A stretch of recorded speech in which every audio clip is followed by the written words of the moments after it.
Assalamualaikum warahmatullahi wabarakatuh. Perkenalkan, nama saya Ayu Anggraini dengan NIM 12001029, kelas 4A, Prodi Pendidikan Agama Islam.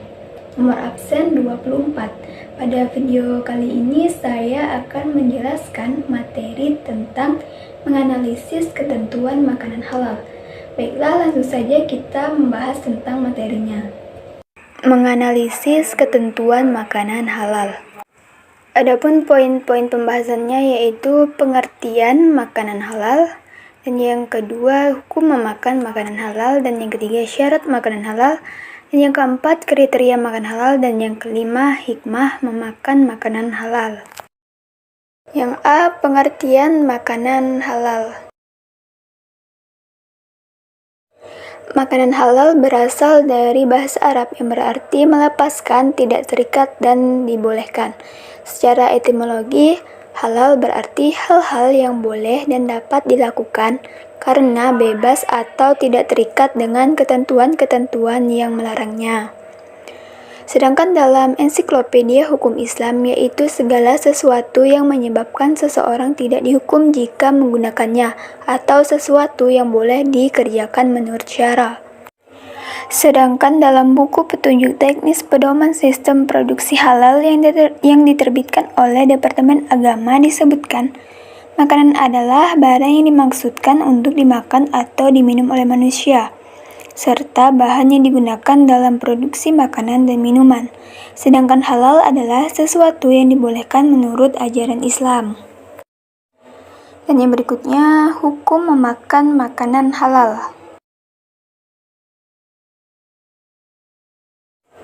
Prinsip pertama yang ditetapkan Islam adalah bahwa pada asalnya segala sesuatu yang diciptakan Allah itu halal dan mubah. Tidak ada yang haram kecuali jika ada nas atau dalil yang sahih, atau tidak cacat periwayatannya, dan sahih atau jelas maknanya yang mengharamkan.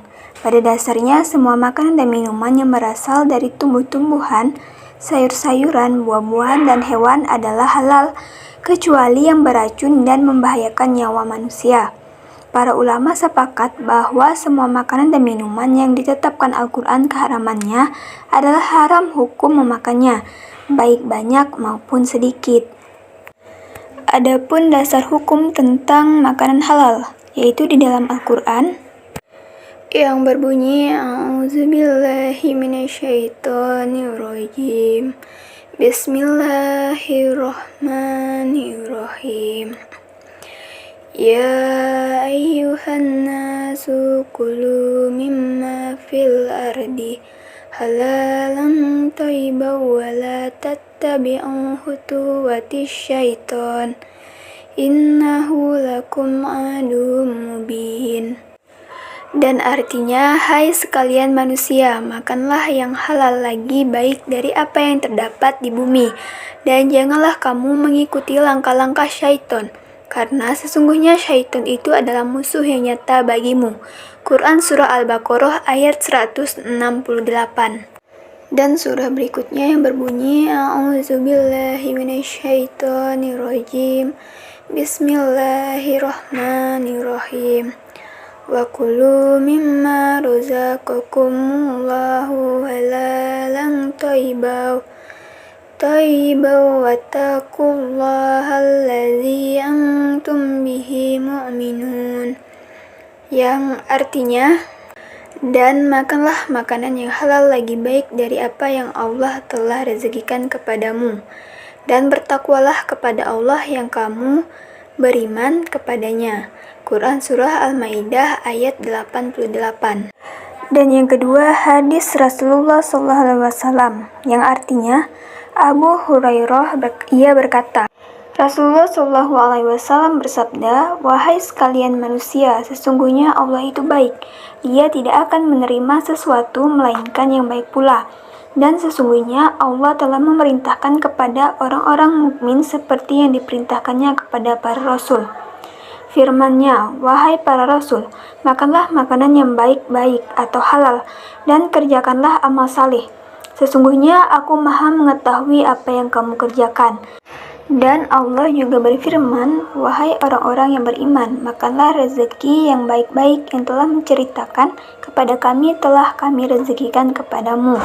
Kemudian Nabi Shallallahu Alaihi Wasallam menceritakan tentang seorang laki-laki yang telah berjalan karena jauhnya jarak yang ditempuhnya, sehingga rambutnya kusut, masai dan berdebu. Orang itu mengangkat tangannya ke langit seraya berdoa, "Wahai Tuhanku, padahal makanannya dari barang yang haram, minumannya dari yang haram, pakaiannya dari yang haram, dan diberi makan dengan makanan yang haram. Maka bagaimanakah Allah akan memperkenankan doanya?" Hadis riwayat Muslim. Sebagian rahmat Allah kepada umat manusia adalah bahwa Allah tidak membiarkan hamba-Nya dalam kebimbangan tentang halal dan haram.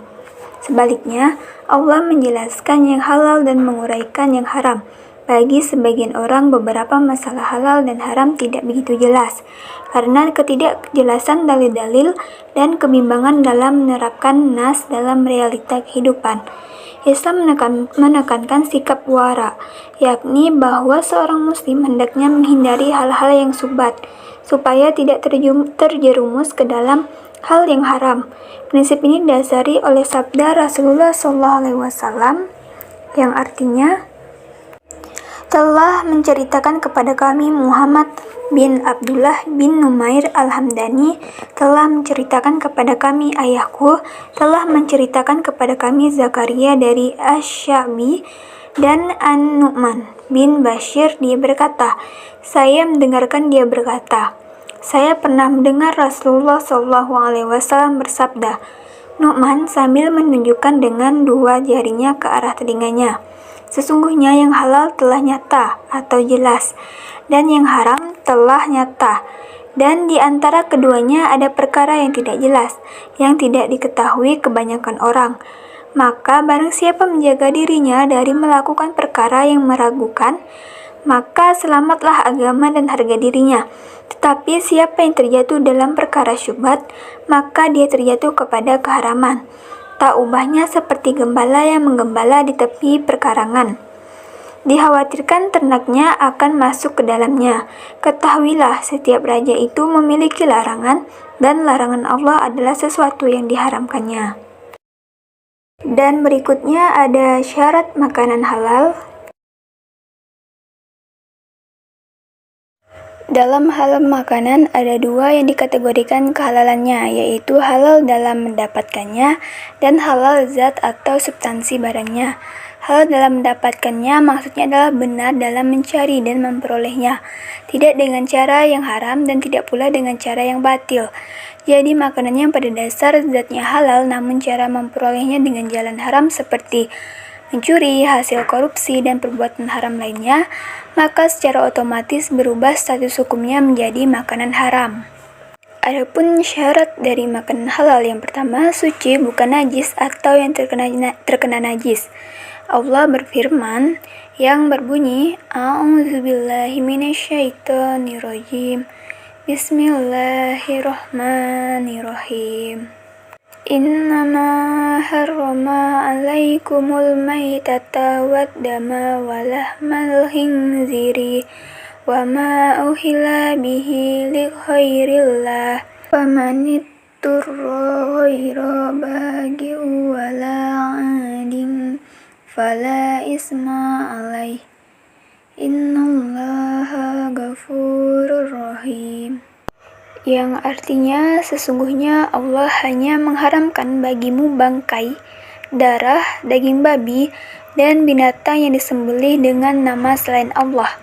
Quran Surah Al-Baqarah ayat 173. Dan yang kedua, aman tidak bermudarat, baik yang langsung maupun yang tidak langsung. Allah berfirman yang berbunyi, A'udzubillahi minasyaitonirrajim. Bismillahirrahmanirrahim. Wa anfiqu fi sabilillahi wa la tulqu bi aydikum ila tahlukati wa ahsinu innallaha yuhibbul muhsinin. Dan artinya, dan janganlah kamu menjerumuskan diri kamu ke dalam kebinasaan Quran Surah Al-Baqarah ayat 195. Dan yang ketiga, tidak memabukkan. Rasulullah SAW bersabda, setiap yang memabukkan adalah kamar, dan setiap kamar adalah haram. Hadis riwayat Muslim 2003.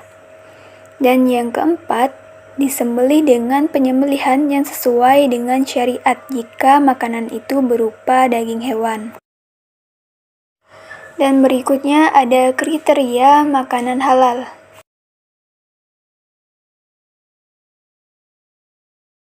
Adapun kriteria makanan halal yang pertama yaitu tumbuh-tumbuhan, buah-buahan, dan biji-bijian. Semua jenis makanan tersebut termasuk makanan yang halal, selama makanan yang tadi tidak mengandung zat yang dapat merusak atau meracuni tubuh. Dan yang kedua, ada beberapa hewan darat dan hewan air. Kriteria makanan halal dan hewan darat yang baik untuk dikonsumsi salah satunya adalah hewan yang hidup di sekitar manusia, seperti hewan ternak. Sedangkan untuk kriteria hewan air yang hidup di air yaitu seperti ikan dan hewan laut lainnya.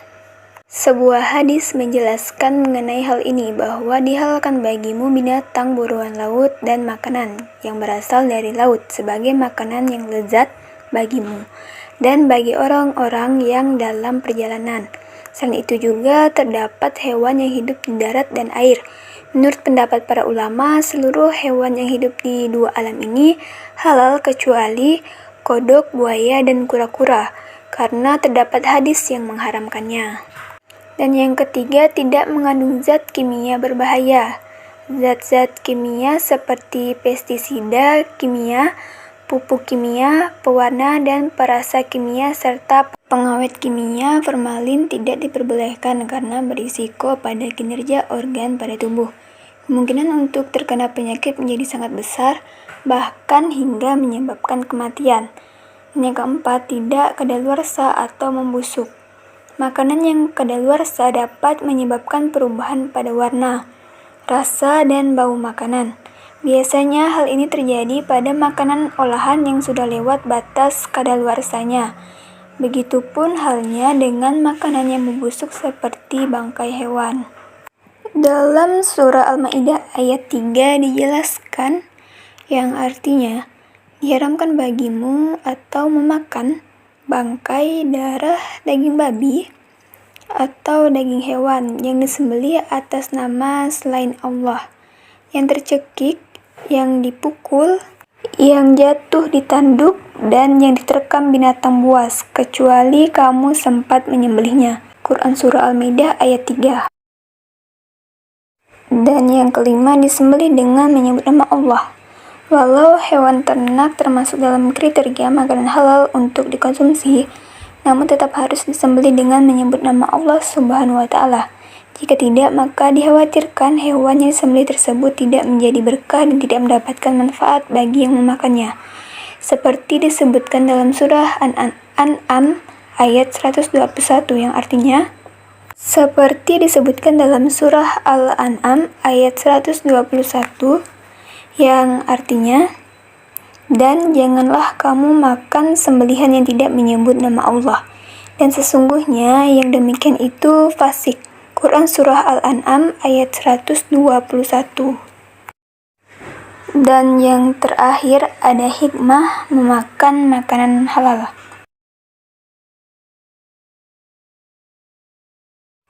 Adapun hikmah memakan makanan halal yang pertama, terhindar dari segala jenis penyakit yang terkandung dalam makanan haram. Seperti diharamkannya mengonsumsi alkohol dapat memicu munculnya gangguan pada jantung. Dan yang kedua, senantiasa dilindungi Allah Subhanahu wa Ta'ala dari perbuatan dosa. Dengan menghindari makanan dan minuman yang diharamkan, dapat terhindar dari perbuatan dosa, seperti yang disebabkan karena mengkonsumsi alkohol. Pikiran, akal sehat akan terganggu sehingga memicu untuk melakukan tindakan yang tidak terkontrol oleh akal. Dan yang ketiga, menjaga hati dan akal sehat. Mengonsumsi makanan dan minuman halal akan berpengaruh positif pada pikiran dan juga hati seseorang. Dan yang terakhir, mendapatkan ridho dari Allah Subhanahu wa Ta'ala. dan menuntun manusia beribadah kepadanya.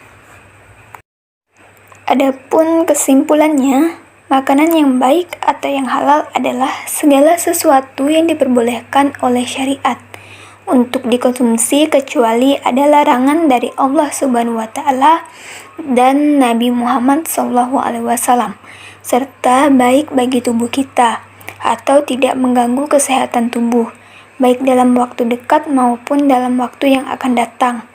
Jadi, makanan yang halal itu adalah makanan yang baik, yang dibolehkan untuk dimakan menurut ajaran Islam, yaitu sesuai dengan yang diperintahkan dalam Al-Quran dan hadis. Baiklah, mungkin hanya itu yang dapat saya sampaikan. Semoga bermanfaat bagi kita semua. Kurang dan lebihnya saya mohon maaf. Wabillahi taufiq wal hidayah. Wassalamualaikum warahmatullahi wabarakatuh.